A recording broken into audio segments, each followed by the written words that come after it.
94.3 WYBC, the rhythm of the city. Juan Castillo with you on the workforce.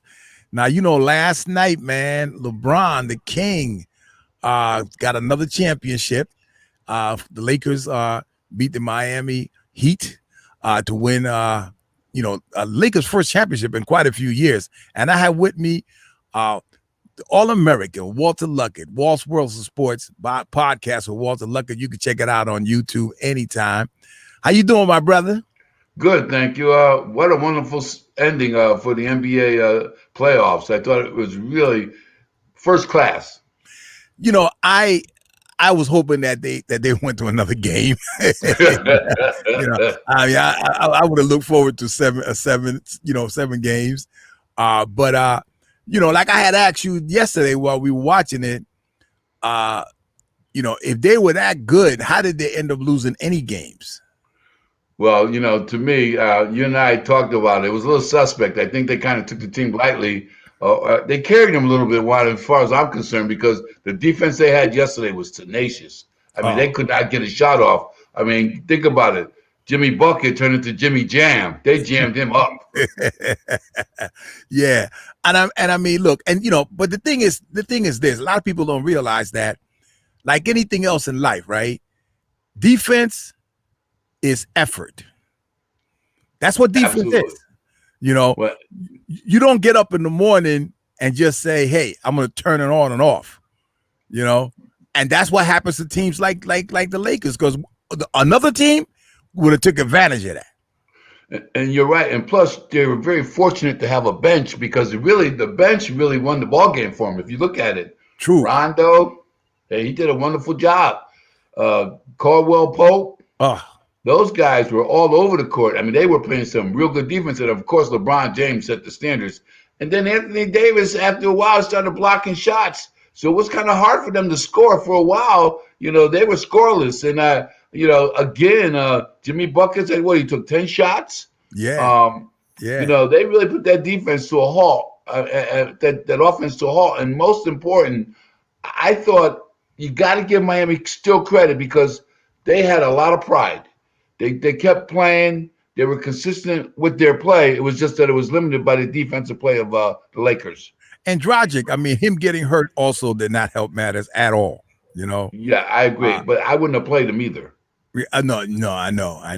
Yeah, because I don't know what that was about. I think they should have stuck with their original plan. But again, Eric knows what he's doing. I think he might have did that as a motivating factor. Because remember the day when Willis Reed came out of the locker room with the Knicks when he was hurt, and it really charged the guys, and then they put him back on the bench. But again, Dragic should not have been out there, because the guards of the Lakers were like really extremely fast that day. Oh yeah, absolutely. And I mean, yeah, and that game you're talking about, my Knicks, Walt Frazier had to score 32 in order for them to win that game, Oh yeah. So that was fantastic. That was a great victory. But the NBA won, and I think America won, because like we've been talking about, right? Could you imagine in these times, we're talking about all kinds of experiments to fight this virus, right? They didn't have one case of coronavirus. Adam Silver, the scientists, they must have we need to hire the scientists that the NBA players are using, because it was perfection. And you know what? But give the players credit too, because they were disciplined within their own rights. Personally, they sacrificed with the families. Everybody had to make that commitment. And I was so glad that the African American brothers really set the standards for this particular serious problems that we're going with the pandemic. It really showed that we do have the discipline, and we're organized, and and they're a team of professionals, and I was so proud of the results. Yeah, and I mean, the only thing that I didn't like about the aftermath, right? I mean, this social media is just going out of their minds, not giving LeBron due respect. That's the reason why he said that. Respect me too, right? It's time to respect me. I mean, because he doesn't need them. He doesn't need them. He got his own. He has his own industry. He's a brand in itself. So I think there's a little, and also he delivers. On and off the court. I mean, what can you say? He's building schools. He's got a civil mind that's really equal to everybody. He wants the best for our country, and I think he spoke brilliantly at the end of the game Yes, about his involvement, and also Juan. When you really think about it, a lot of young people need to see a man like LeBron James. yes, He has a very diverse perspective on life, and I hope everybody can embrace that and make our communities better as we go forward. After this particular election, I hope.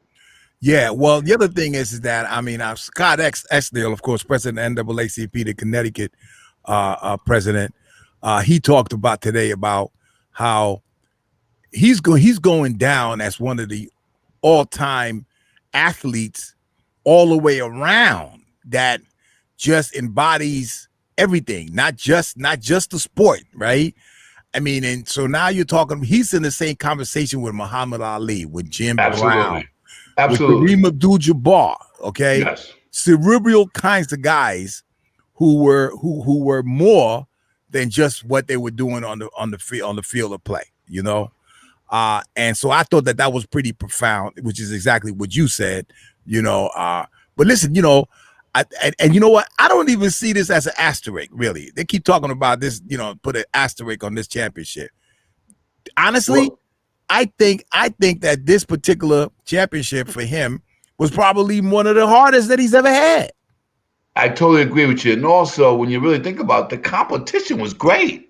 I mean, Absolutely. let's not kid ourselves. They talk about the Rough Riders back in the day. Those last couple of games got pretty physical. Yeah, they did. There were no easy layups. Yeah, So, they did. and I don't know if you noticed, Juan, but did you see how fast LeBron was from coast to coast? It's unbelievable. 6'9", a locomotive, left hand layups. He was making those layups with the opposite hand. And That's that's what like, I try to teach our young players, like that yeah, miking drill, left hand, left hand. When you perfect both hands and you can control the ball with both your hands, you really control that ball. And that's what ball control is essential in basketball. And I think he really sets the example on that. well, and in addition to that, I think that we've watched him grow into that, right? So he didn't come in with those skills when he first came in the league. You're See, absolutely and right. that's what's impressive, right? Here's a guy who off season developed those things that you're talking about, right? So he just didn't walk in as the golden child, which that's what he was, right? And said, okay, Absolutely. I'm gonna be satisfied with all of this and not even work towards making myself better. He could have done that, because a lot of other guys have, you know what I mean? Uh Well, he holds true to my philosophy that ball players are made in the summer. Because when you go during the season, you're under the coach's wing, and he's going to tell you exactly what his expectations are of you. But at home, you got to work on your own skills, so you could apply it to the philosophy of your team. So I think, and LeBron James, even at his age, always brings something new to the game. To your point, and I think that's what makes him so special, and also keeps him relevant. He's a better foul shooter. He's a better 3-point shooter. He didn't have that 5 years ago. You know what I mean? And he's taking over the games. People was complaining about, hey, LeBron doesn't take over the games. Now he's taking over the games. So, I mean, it was wonderful, man. And again, I think that, as we both spoke, I think it was a good thing for America to see how we can beat this pandemic. Yes, Just chill, just chill, yes. right? Like you don't have to go out like back in the day regular, right? Go to the store, go over here, go over there, come home, right? Chill, and we can get over this, period. But Right. it's the Yeah, I recklessness, think you're right, man. Juan. And I think they proved that. Actually in Florida, where it's really bad there. Thank you. Because Isn't because that everybody ironic? because everybody was worried about that, Walt. I know. Everybody was worried about that. Well, listen, man. Uh, we're gonna be talking more sports, but we also going to be delving into uh, some individual players from Connecticut, outside from Connecticut, Hmm. and we're gonna bring them on into Walt's World of Sports to talk about their life and some of the lessons that they've learned over the years as a way to inspire our community from some of these great, stars that Walt knows, and so do I. So I'm looking forward to that, Walt. But thank you so much. These NBA playoffs, have been fantastic. I know that's your expertise. I ain't gonna talk to you about football for a minute, but But Juan, it's a great opportunity that you present to me, and I really appreciate it. I really enjoy working with you. You're a consummate professional, and one of the things I want our audience to realize, you have a brilliance about you, and you're very humble about it.